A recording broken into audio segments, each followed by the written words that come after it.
Hello दोस्तों, मैं अनुराग यादव आप सभी लोगों का अपने इस यूट्यूब चैनल पर स्वागत करता हूं और उम्मीद करता हूं आप सभी लोग स्वस्थ होंगे और मस्त होंगे। आज के वीडियो में हम लोग बात करने वाले हैं कक्षा 12 के पहले लेसन के बारे में। रसायन विज्ञान के पहले लेसन के बारे में जानने वाले हैं। पहला लेसन है कक्षा 12 का रसायन विज्ञान, ठोस अवस्था यानी कि सॉलिड स्टेट। हम लोग आज उसके बारे में पढ़ने वाले हैं। तो चलिए स्टार्ट करते हैं आज का वीडियो।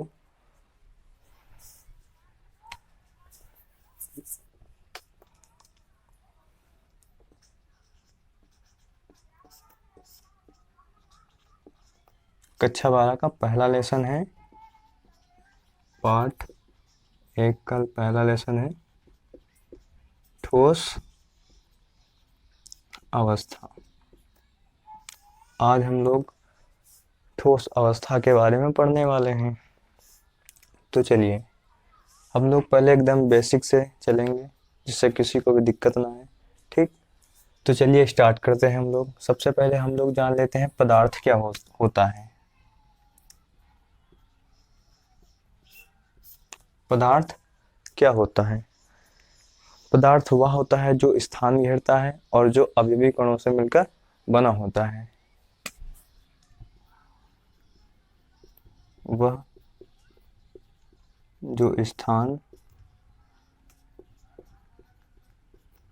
घेरता है और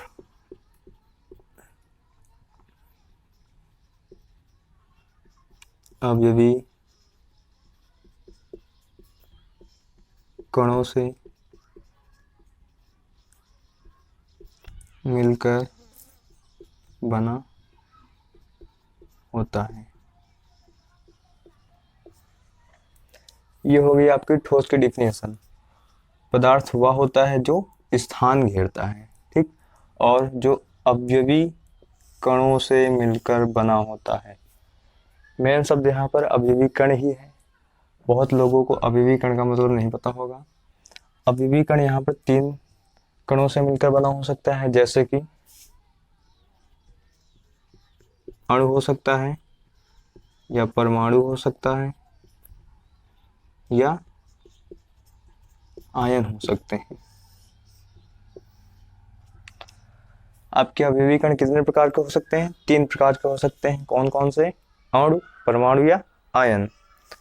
यानी कोई पदार्थ है वो इन्हीं 3 चीजों से मिलकर बना हो सकता है। ठीक, आगे देखते हैं हम लोग पदार्थ कितने प्रकार के हो सकते हैं। पदार्थ आपके 3 प्रकार के हो सकते हैं। पहला है ठोस, दूसरा है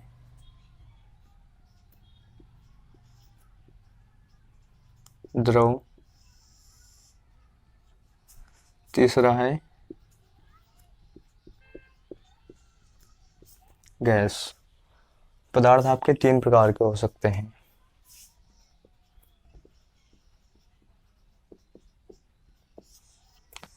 ओके, इतनी सी बात समझ में आई तो आगे चलते हैं।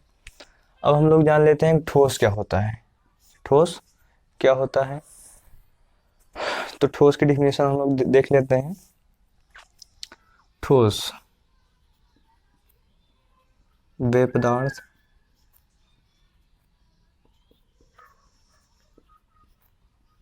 जिनकी अवयवी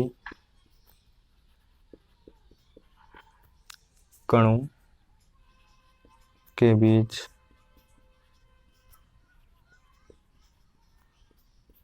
अंतरा आकर्षण बल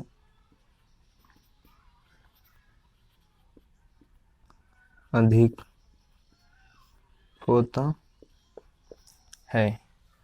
देखिए, कोई भी पदार्थ है वो अवयवी कणों से मिलकर बना हो सकता है। अवयवी कण कितने प्रकार के हो सकते हैं? 3 प्रकार के हो सकते हैं, अणु, परमाणु या आयन। अब ठोस है ये अवयवी कणों से मिलकर बना हुआ है। अब बहुत सारे कण होंगे, बहुत सारे कण होंगे। अब जो कणों के बीच उनके बीच जो बल है वो बहुत ज्यादा है, यानी कि जो अंतरा आकर्षण बल है वो बहुत ज्यादा है। जैसे कि एग्जाम्पल है, ये डस्टर है ठोस, डस्टर क्या है? ठोस है, ये छोटे छोटे अणुओं से मिलकर बना हुआ है। तो इनके जो अणु हैं आपस में बहुत ही ज़्यादा मजबूती से बंधे हुए हैं, ठीक, इसलिए इसका आकार या इसकी जो आयतन है वो निश्चित है। इनके जो कण हैं, कणों के बीच जो आकर्षण बल है बहुत ही ज़्यादा मजबूती से बंधा हुआ है, यानी कि अगर पास पास होंगे तो वैसे भी इनका आकर्षण बल ज़्यादा होगा। जैसे कि ऐसे समझ लीजिए ये इनके कण हैं।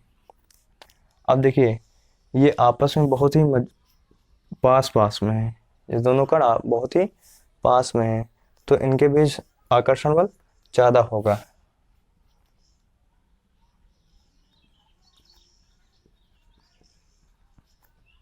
बल ज़्यादा है। या ऐसा समझ लीजिए कोई व्यक्ति आपके ज़्यादा नज़दीक होगा तो आप उस पर ज़्यादा कंट्रोल कर सकते हैं, आप उसको ज़्यादा मजबूती से पकड़ सकते हैं, यानी कि आपका आकर्षण बल जो है उस पर ज़्यादा है, ऐसे समझ लीजिए आप। इसके एग्जाम्पल क्या हो सकते हैं? जैसे कि पत्थर है, ईंट है, ये क्या हुए? ठोस पदार्थ के एग्जाम्पल हो गए हैं। अब देख लेते हैं द्रव क्या होता है। द्रव द्रव यानी कि लिक्विड, यानी कि बहने वाली चीजें। द्रव यानी कि लिक्विड यानी बहने वाली चीजें। जैसे कि इनकी डिफिनेशन देख लीजिए।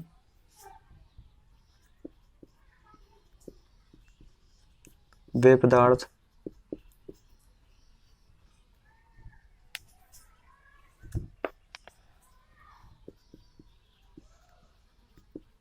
जिनके अवयवी कणों के बीच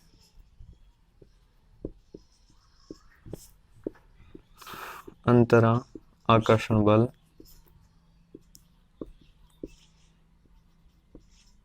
कम होता है। एग्जाम्पल जैसे कि पानी हो गया आपका, दूध हो गया, तेल हो गया, ये सब चीज़ें हो जाएंगी जो बहने वाली चीज़ें। जैसे कि ऐसा समझिए उसको, पानी के ये कण हैं, ये पानी के अणु हैं, ओके। ये पानी के अणु आपस में थोड़ी सी दूरी पर हैं, ये बहुत ही आपस में पास पास नहीं है, आपस में दूरी में है, ठीक। यानी कि इनके बीच जो बल है कम है, बल है लेकिन कम है। यानी कैसे समझ सकते हैं? कोई व्यक्ति अगर आपके जस्ट बगल में है तो आप उसको ज़्यादा कंट्रोल से पकड़ सकते हैं, अगर कोई व्यक्ति आपसे थोड़ी सी दूरी पर है तो आप उसको कम ताकत से पकड़ सकते हैं। यही बात समझ लीजिए आप, ठीक। यानी कि जो बल है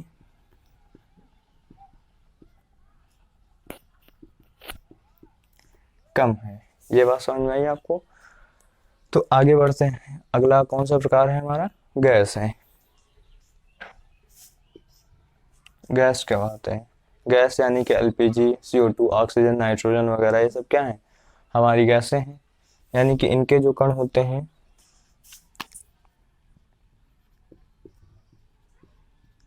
वे पदार्थ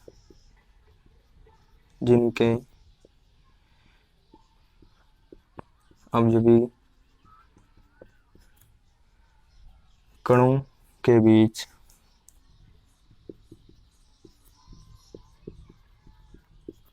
अंतरा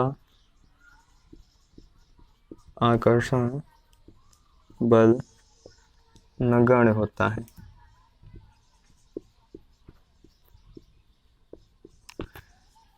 ऐसे पदार्थ जिनके बीच जो इनके जो अवयवी कण होते हैं उनके बीच जो आकर्षण बल लग रहा है वो नगण्य है, यानी कि है ही नहीं। जैसे कि एग्जाम्पल हो गया O2, N2, CO2, LPG, ये सब क्या है? ETC, ये सब क्या है? गैसें हैं। देखो गैसों के अणु कैसे होते हैं, कोई एक अणु इधर है तो कोई एक इधर है, यहाँ है कोई अणु, तो इनके बीच जो दूरी लग रही है बहुत दूर है, ये जो कण है आपस के बहुत दूर हैं। जैसे कि ऐसे समझिए हम लोग सब लोग स्प्रे का यूज करते हैं, तो हम लोग अगर यहाँ पे स्प्रे डाल रहे हैं तो बहुत दूर तक महकती है। तो वो क्यों महकती है? यानी कि वो जो स्प्रे के कण हैं वो यहाँ से बहुत दूर तक चले जा रहे हैं अपने आप, ठीक। तो इनके बीच जो कणों के बीच जो दूरी है वो बहुत ज़्यादा हो रही है, जिसकी वजह से जो इनके बीच जो बल होगा वो कम हो जाएगा, यानी कि नगण्य हो जाएगा, नगण्य। ये बात समझ में आ गई। तो एक बार रिवाइज कर लेते हैं। पदार्थ, पदार्थ क्या होता है? जो स्थान घेरता है और अवयवी कणों से मिलकर बना होता है। अवयवी कण कितने प्रकार के हो सकते हैं? 3 प्रकार के हो सकते हैं। या तो अवयवी कण अणु हो सकता है, या तो परमाणु हो सकता है, या तो आयन हो सकते हैं। अब देख लेते हैं पदार्थ कितने प्रकार के होते हैं। पदार्थ आपके 3 प्रकार के होते हैं। पहला ठोस, नंबर 2 द्रव, नंबर 3 गैस। ठोस क्या होते हैं? ऐसे पदार्थ जिनके जो अवयवी कणों के बीच जो बल लग रहा है बहुत ज्यादा लग रहा है। एग्जाम्पल इनके कौन से हैं? पत्थर व ईंट। द्रव क्या होते हैं? ऐसे पदार्थ जिनके जो अवयवी कण हैं उनके बीच जो बल लग रहा है वो कम लग रहा है, जैसे कि पानी है, दूध है, तेल है, ये सब क्या हो गए? द्रव के एग्जाम्पल हो गए। अगला है आपका गैस। गैस क्या होता है? ऐसे पदार्थ जिनके जो अवयवी कण हैं उनके बीच जो बल लग रहा है बहुत ही कम, यानी कि है ही नहीं, नगण्य के समान होता है। ठीक, जैसे कि एग्जाम्पल आपके ऑक्सीजन, नाइट्रोजन, CO2 और का LPG गैस वगैरह, ये सब क्या हो गए? गैस के एग्जाम्पल हो गए। इतनी सी बात समझ में आ गई हो तो आगे हम लोग बढ़ते हैं, इनके गुणों के बारे में जान लेते हैं, यानी कि ये जो तीनों प्रकार हैं पदार्थ के, इनके गुण क्या क्या हो सकते हैं। तो चलिए आगे हम लोग इनके गुण के बारे में जान लेते हैं।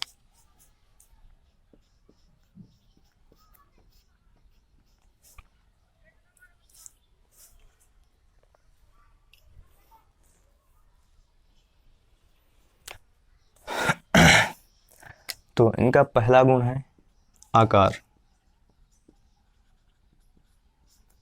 और दूसरा गुण है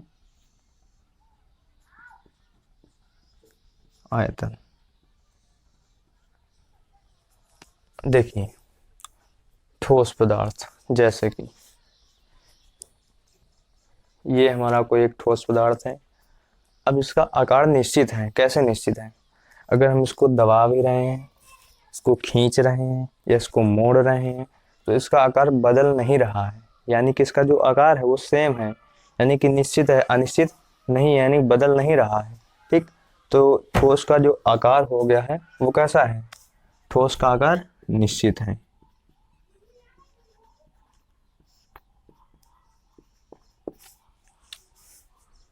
अब आगे बढ़ते हैं हम लोग। द्रव, अगला कौन सा है हमारा प्रकार? द्रव। द्रव का आकार देख लेते हैं हम लोग, जैसे कि पानी है।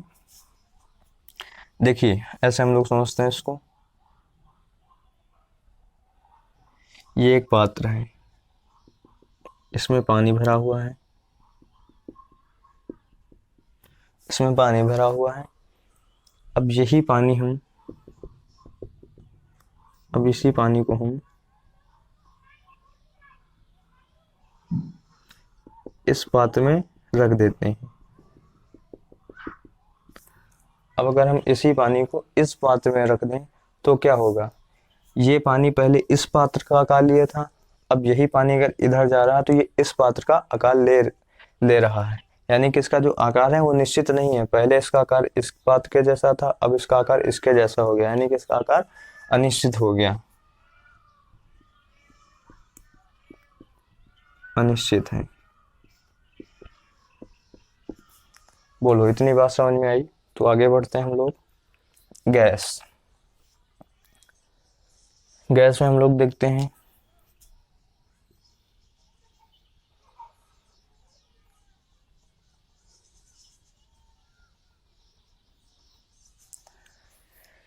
ये कोई एक गैस सिलेंडर हो गया आपका, इसमें गैस भरी हुई है, इसमें क्या भरी हुई है? गैस भरी हुई है। अब इसी गैस को हम इस छोटे से पात्र में भरना चाहेंगे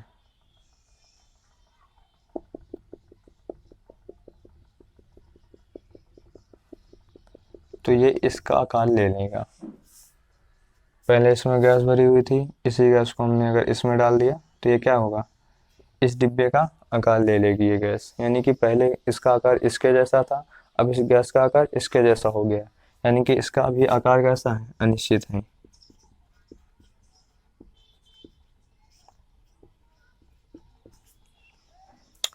तीनों बातें समझ में आ गई हो तो अगला गुण का पढ़ते हैं हम लोग। अगला गुण है आयतन। अगला गुण क्या है? आयतन के बारे में। पहले तो हम लोग यही जान लेते हैं कि आयतन होता क्या है। आयतन जैसे कि ये हमारी इंक की डिब्बी है। अब इसमें एक आयतन निश्चित है कि इसमें इतनी ही इंक भरी जा सकती है, यानी कि इसका आयतन क्या है, एक निश्चित है। अगर इसका आयतन 250 ग्राम है तो इसमें 250 ग्राम ही इंक भरी जा सकती है। ये इसका क्या हो गया, आयतन हो गया। जैसे कि बॉटल है, बॉटल में जितना पानी आएगा उसका क्या हो जाएगा, उसका वो आयतन हो जाएगा। या ऐसे समझ लीजिए, ये आपकी कोई एक पानी की टंकी है, इसमें अगर 500 लीटर, ये 500 लीटर की पानी की टंकी है, ये 500 लीटर क्या हो गया, यही आपका आयतन हो गया। ये इतनी बात समझ में आ गई। देखते हैं इधर हम लोग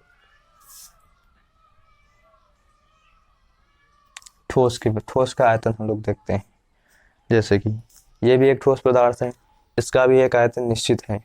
ठीक, ये कैसे निश्चित है, इसको अगर हम दबा रहे हैं, कुछ भी करें, इसको कहीं भी डाल देंगे तो ये आकार इसका इतना, इसका जो आयतन है इतना ही रहेगा। ऐसे यानी कि इसका आयतन बदलेगा नहीं। इसमें ये थोड़ी ना हो जाएगा कि इसमें और इतनी इंक आ रही है तो इतनी ही आएगी, बहुत ज़्यादा डाल दोगे उतनी तो आएगी नहीं। ठीक, इसका यानी कि आयतन क्या है, निश्चित है।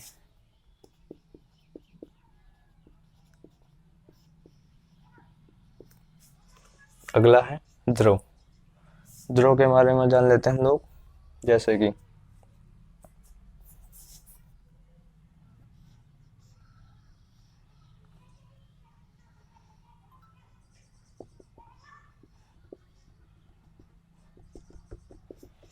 ये कोई पात्र है, ठीक, इसमें हमने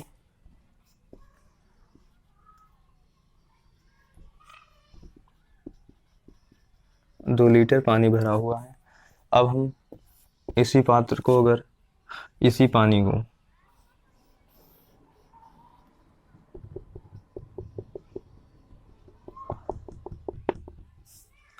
इस पात्र में रख दें, यानी कि इस वाले पात्र में कितना पानी था, 2 लीटर था। अब यही दो पानी हमने किस में डाल दिया, इस वाले पात्र में डाल दिया, तो आयतन तो 2 लीटर ही था ना। आयतन तो चेंज नहीं हो रहा है, पात्र बेशक चेंज हो रहा है, पात्र चेंज हो रहा है और उसका आकार भी चेंज हो रहा है, लेकिन उसका आयतन चेंज नहीं हो रहा है। क्यों?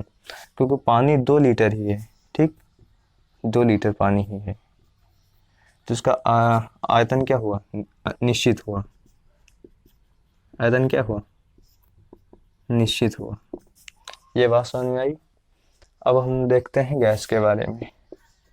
किसके बारे में देखते हैं, गैस के बारे में जान लें। देखिए,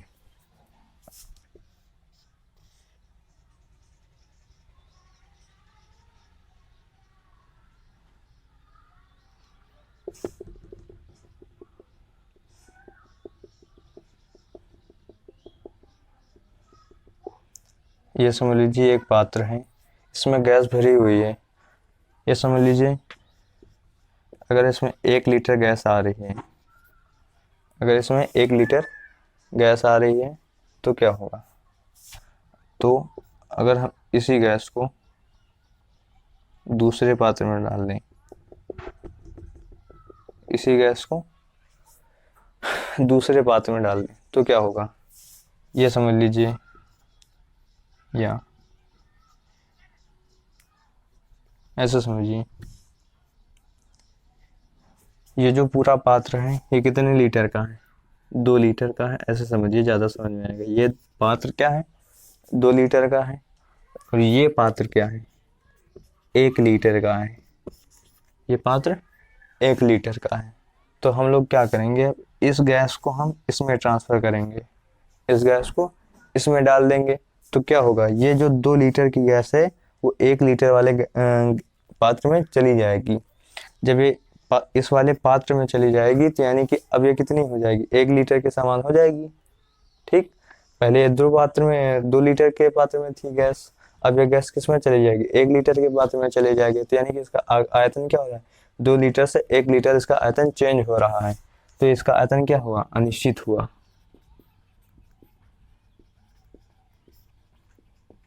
अनिश्चित है। ठीक, तो आज की वीडियो में बस इतना ही। उम्मीद करते हैं आप सभी लोगों का हमारा ये वीडियो पसंद आया होगा। तो और अगले वीडियो में हम लोग पढ़ने वाले हैं क्रिस्टलीय ठोस के बारे में।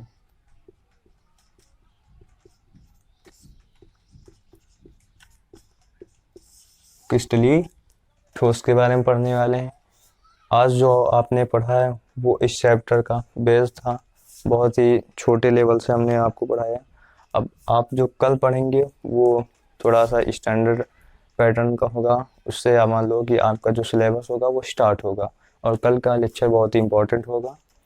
तो उम्मीद करते हैं आप सभी लोगों को हमारा वीडियो पसंद आया हो, और अगर पसंद आया हो तो प्लीज़ सब्सक्राइब करें और लाइक करें। Thank you.